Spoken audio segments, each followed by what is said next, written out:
मैं एक्टर इसलिए बना क्योंकि मेरी एक प्रॉब्लम थी।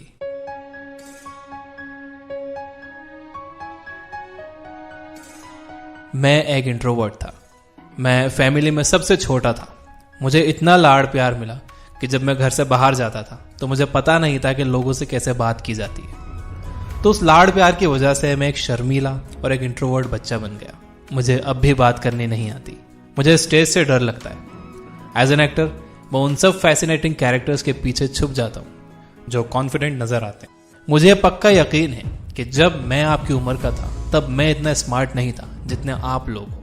आपको पहले से पता है कि गला काट कॉम्पिटिशन क्या होती है। आपको hard work, Perseverance, vision, focus, self belief जैसी चीजों की अहमियत पहले से पता है। तो मुझे इसके बारे में बात करने की जरूरत नहीं है।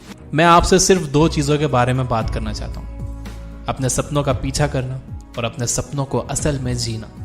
जब मैं अपने करियर की शुरुआत कर रहा था तो बदकिस्मती से दो बातें मुझे किसी ने नहीं बताई थी, और वो दो बातें हैं कामयाबी के बारे में एक सबसे बड़ा झूठ और एक सबसे बड़ा सच। सबसे बड़ा झूठ ये है कि money plus recognition is equal to happiness is equal to success. मैं एक बहुत मिडिल क्लास फैमिली से आता हूँ। जब मैं बड़ा हो रहा था तब पैसा हमारी सबसे बड़ी प्रॉब्लम थी। मुझे पैसों से बहुत फर्क पड़ता था और मेरी फैमिली की 3 जनरेशंस ने कभी यह महसूस नहीं किया कि फेम आखिर क्या होता है। तो बेसिकली पैसा और रिकग्निशन दोनों मिसिंग थे जो मुझे चाहिए थे। मेरी शुरुआत एक फेलियर के तौर पर हुई। मेरी फैमिली ने मुझसे कहा कि मुझे इंजीनियर बनना होगा। मेडिकल फील्ड मेरी सिस्टर्स के लिए बुक थी। तो एक बार अगर मैं इंजीनियर बन गया तो मैं सिविल सर्विसेज का एग्जाम दे सकता था और फिर उसके बाद शायद खुशियों के सारे दरवाजे खुल जाते और मैं हमेशा के लिए कामयाब और हमेशा के लिए खुश रह सकता था। तो जब मैं बड़ा हो रहा था तब ऐसी मेरी कंडीशनिंग हुई थी। तो मैं पढ़ाई में बहुत अच्छा बन गया।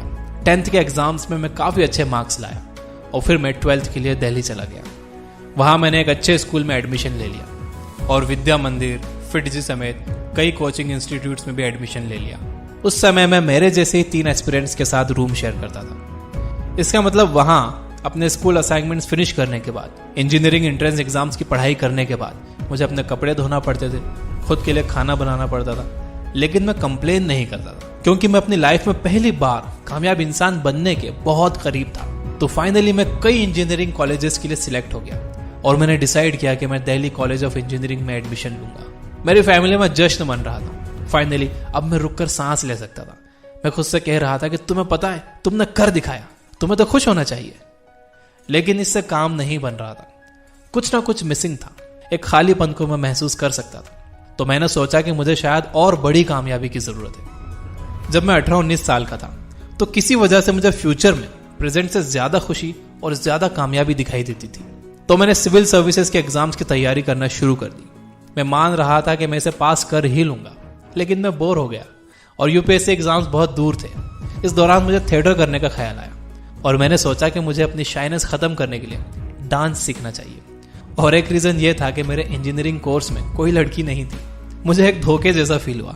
आप एंट्रेंस एग्जाम्स क्रैक करते हो और आपको पता चलता है कि वहां कोई लड़की ही नहीं है। तो किसी ने मुझे बताया कि डांस स्कूल में बहुत गुड लुकिंग लड़कियां हैं। तो मैंने सोचा कि चलो वहां जाते हैं। तो जब मैंने परफॉर्मिंग आर्ट्स शुरू किया तो एक चीज के लिए मैं श्योर था, वो ये कि ये मुझे बहुत पसंद आ रहा था। और 3 साल बाद मैं कैंपस में बैठकर ये सोच रहा था कि ठीक है, मुझे परफॉर्मिंग आर्ट्स बहुत पसंद है और कुल मिलाकर मुझे पैसा और फेम ही तो चाहिए, तो क्यों ना मैं एक फिल्म स्टार बन जाऊं। मैं बहुत सीरियस था। 3rd ईयर में मैंने इंजीनियरिंग छोड़ दी। मैं इंजीनियरिंग डिग्री से बस 2 सेमेस्टर्स दूर था।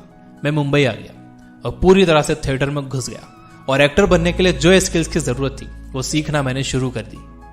और उस टाइम मैं एक सिंगल रूम किचन में 6 दूसरे लड़कों के साथ रहता था। लेकिन इस टाइम मैं तैयार था। इस टाइम में एक फर्क था, वो ये कि मैं बहुत जोश में था।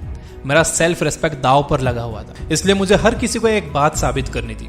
मुझे अपने परिवार को एक बात साबित करनी थी और सबसे जरूरी मुझे खुद को एक बात साबित करनी थी। और ये वो टाइम था जब मैं एक बैकग्राउंड डांसर था और मैं हर उस स्टार के पीछे डांस कर रहा था जिनके बारे में आप सोच सकते हो, शाहरुख खान, शाहिद कपूर, हर कोई। और मैं उनके पीछे डांस करते हुए ये सोचता था कि मैं बस 3 कदम तो दूर हूँ, मुझे बस वहां तक तो जाना है जहां वो स्टार डांस कर रहा है और फिर मेरी लाइफ की हर चीज ठीक हो जाएगी। तो ऐसे ही चलता रहा और 2 साल बाद गेस व्हाट, मुझे मेरा पहला बड़ा ब्रेक मिला। मैं एक प्राइम टाइम टीवी शो के लिए सिलेक्ट कर लिया गया था। ये सीरियसली एक बड़ा ब्रेक था। क्योंकि मैंने पैसा कमाना शुरू कर दिया था और लोगों ने मुझे पहचानना शुरू कर दिया था। ईमानदारी से बताऊं तो मैं जानबूझकर मॉल्स घूमने जाता था ताकि लोग मुझे देखें, स्माइल करें, मेरा ऑटोग्राफ लें। और मैं खुद को पहली बार टीवी पर देख रहा था। आपको कोई आइडिया नहीं है कि जब मेरे जैसा इंसान खुद को टीवी पर देखता है तो कैसा लगता है। मैं रोज खुद को टीवी पर देख रहा था। ये बहुत बहुत बहुत बड़ा नशा था। मैंने ये भी देखा कि मेरे जो दोस्त इस सफर में मेरे साथ नहीं थे अचानक से उभर कर आने लगे। वो शो बहुत पॉपुलर हो गया। मैं बहुत पैसा बना रहा था और एक समय ऐसा भी आया जब मुझे पैसों से फर्क पड़ना बंद हो गया और मैं और ज्यादा पॉपुलर होते ही जा रहा था। अब मैं उन मॉल्स में नहीं जा सकता था जहां मैं अकेले जाया करता था। तो मुझे किसी की जरूरत थी जो मुझे लोगों से बचा सके। आप समझ रहे हो ना मैं क्या कह रहा हूं? मैंने अपने लिए पहला ड्रीम हाउस खरीदा। मैंने अपने लिए मेरी ड्रीम कार खरीदी। और मैं आपको यह भी बता दूं कि अब जितना मुझे फीमेल अटेंशन मिल रहा था उतना मेरे इंजीनियरिंग कॉलेज के दोस्त बस सपने में ही सोच सकते थे। मैं बहुत अच्छा टाइम बिता रहा था और तभी कुछ अजीब सी चीज मेरे साथ होती है। मुझे इस फेम और पैसों की आदत हो जाती है और मैं फिर से धोखा खाया हुआ महसूस करने लगता हूँ। जो सपना मैं जी रहा था मैंने इसके लिए 10-15 साल इंतजार किया था। मुझसे खुशी का और कामयाबी का वादा किया गया था, लेकिन ये चीजें मेरे पास सिर्फ कुछ ही दिन रही। मैं खुश नहीं था। ऐसा कैसे हो सकता है? मुझे सक्सेस का ये वर्जन अच्छा नहीं लगा। मुझे फिर से प्रेजेंट से ज्यादा फ्यूचर में ज्यादा कामयाबी और खुशी दिखने लगी। तो मैंने डिसाइड किया कि मैं कुछ और करूंगा। अब आती है दूसरी बात, सबसे बड़ा सच। मुझे पता चला कि जो चीजें हमें बड़ी दिखती हैं वो जब हमें मिल जाती हैं तो पता चलता है कि वो बड़ी नहीं है। अपने पास्ट में देखकर मुझे रियलाइज हुआ कि छोटी छोटी चीजें ही बहुत बड़ी चीजें थी। इन सालों में मुझ पर बस यही जुनून सवार था कि आगे क्या होने वाला है। मैं फ्लो चार्ट्स ड्रॉ किया करता था कि अगर ये हुआ तो ये करूंगा और 6 महीने में मैं यहां पहुंचूंगा। मैं अपनी लाइफ को कंट्रोल में रखना चाहता था। मुझे अपने फ्यूचर को लेकर जुनून सवार था। मैं पास्ट की पूरी रिस्पॉन्सिबिलिटी तो ले रहा था, लेकिन मैं पास्ट और फ्यूचर के बीच में झूल रहा था और प्रेजेंट में नहीं जी रहा था। मुझे पता चला कि जब मैं स्टेज पर या कैमरा के सामने परफॉर्म करता हूँ तो बहुत एक्साइटेड रहता हूँ। मैं उसमें इतना खो जाता हूँ कि मुझे पास्ट और फ्यूचर की फिक्र नहीं रहती। मैं बस उस लम्हे को जीता था और जब मैं परफॉर्म कर रहा होता था तब सही मायनों में मैं जिंदा होता था। और पहली बार, मुझ पर विश्वास करिए कि पहली बार मैंने ये समझा कि सक्सेस का असल मतलब क्या होता है। ये पैसा और फेम नहीं था, ये प्रेजेंट था और एक्साइटमेंट था। जब मैं स्कूल में था तो 4 बजे से 5:30 बजे तक का समय ऐसा था जब मुझे बाहर जाना और खेलना अलाउड था। मुझे इंजीनियर बनने के लिए कहा गया था, लेकिन मैं तो कुल मिलाकर बस 4 बजने का इंतजार करता था और 4 बजते ही मैं बाहर जाकर खेलता था और वो 1.5 घंटा मुझे 5 मिनट्स के जैसा लगता था। मैं इसे तब नहीं समझ पाया, लेकिन अब बहुत ऑनेस्टली और बहुत कॉन्फिडेंटली मैं आपसे ये कह सकता हूँ कि मैं वो 4 बजे से 5:30 बजे वाला टाइम राइट नाउ पिछले 5 सालों से जी रहा हूँ। कॉज और इफेक्ट अलग अलग चीजें नहीं है। एक्साइटमेंट ही कॉज है, एक्साइटमेंट ही इफेक्ट है। तो 5 साल बाद मैं यहाँ हूँ और मेरे पास बहुत सारा पैसा और फेम है, लेकिन अब मेरी लाइफ में पैसा और फेम की कोई औकात नहीं है।